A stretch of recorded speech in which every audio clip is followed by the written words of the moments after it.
Europe needs a plan. So we are at a very exciting time for carbon removals. Without considering carbon dioxide removal as a serious part of our strategy, we do not have a chance. We've got policymakers, we've got civil society, we've got business, all coming together to discuss the very important topic of CDR scale-up, responsible scale-up in Europe. Congratulations to Carbon Gap for publishing this very, very important document and kick-starting this debate at this precise time.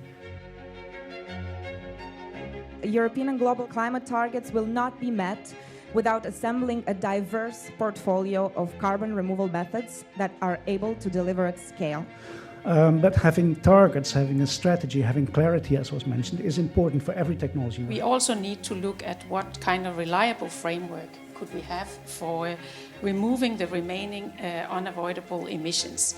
What are we designing for? That comes first, and then we can design the policies according to that afterwards. So I think the challenge is to sort it all out and not to lose view of the differentiation between concrete instruments and elements that give guidance in the long term. And so today there is no clear guidance as to how these carbon removal credits will be applied, how can they be implemented.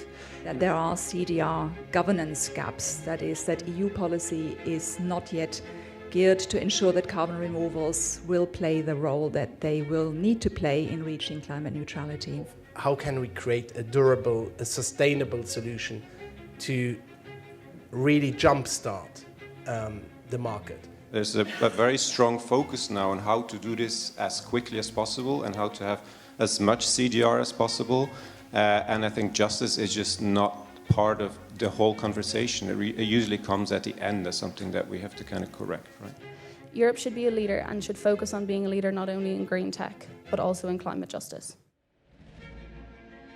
Of course, that we are fragmented. We have different languages, different approaches, different geographies, and we need a strategy maybe more than anyone to remain competitive. What do we really desperately need? It's a very clear vision. Carbon removal solutions will have to play a key role to compensate residual emissions in the hard-to-abate sectors.